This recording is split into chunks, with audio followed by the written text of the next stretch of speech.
We've lost some sports legends and plane crashes over the decades. And first off, although it was a helicopter crash, I want to mention Kobe Bryant off the top. But plane accidents have taken from us baseball immortals like Roberto Clemente, Thurman Munson, and more recently, Roy Halladay, as well as golfer Payne Stewart and the entire Russian hockey team Lokomotiv.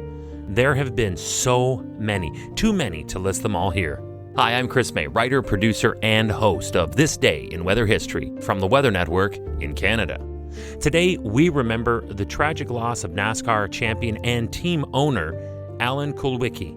This Day in Weather History.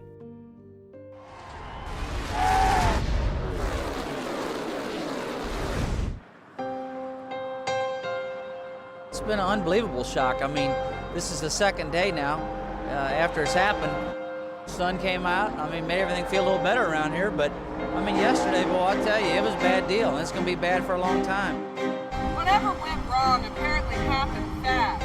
So fast that air traffic controllers never got an indication of a problem. The transporter that carried Alan's car has made its final lap, and the checkered flag has fallen for the final time. On the evening of April 1st, 1993, the world lost a great driver and team owner when Alan Kulwicki was killed in an aviation accident when the Swearingen Merlin 3 twin turboprop he was flying crashed near Bloutville, Tennessee, while on approach to the nearby Tri-Cities Regional Airport. 3 days from today, this day in weather history, was the April 4th running of the 1993 Food City 500. Kulwicki was on his way to the Speedway from a promotional appearance in Knoxville, Tennessee. And then this is where it goes from sad beyond belief to stupid beyond belief. The investigation into the case of the accident that took place later revealed it was human error. Guess why? Ice on the wings. Apparently, it was determined that the pilot failed to operate the engine inlet anti-ice system properly. And with that, I have now covered 3 tragedies from plane crashes that could have been avoided if only the de-icing would have been taken seriously. Now, I've got a lot more on this, but first, welcome to year 2 of this podcast. Right now, you're listening to the full version of today's story on your favorite podcast provider, but there's also the daily podcast video short. They're shot right here in my podcast recording studio, so you get that perspective, but oftentimes they will include visuals from that day's event from when it happened in weather history. So after listening to the full story, go check out the podcast video short on television or online anytime at theweathernetwork.com/weather history. All right now, what happened? Visibility was poor, and that is just the start of it. The thing is, the pilot received 2 weather briefings during the course of that day's pre-flight routine. In those sessions, ATC, or air traffic control, pointed to a low-pressure system at the lower levels of atmosphere that was packing moisture.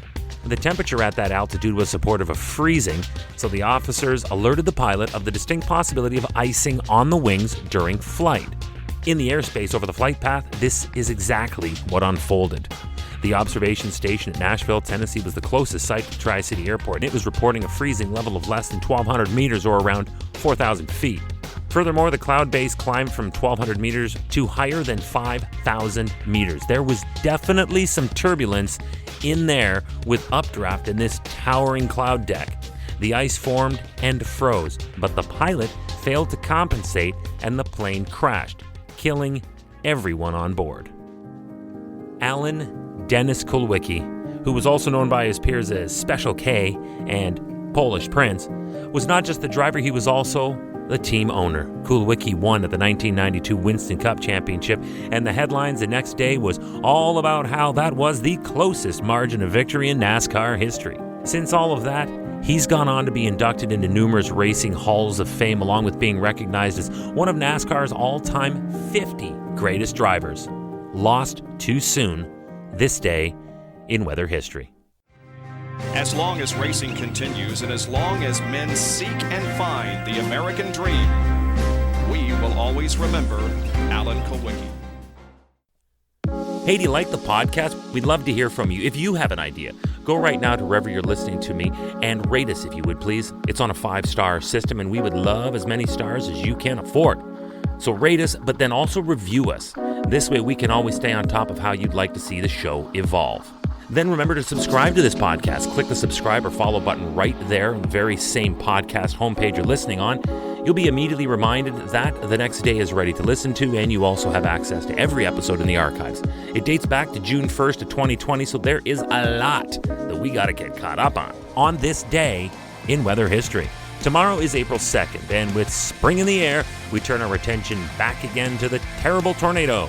Our story will look back to the year 1957, when ironically enough, the top song on the Billboard Top 50 that year was Elvis Presley's All Shook Up.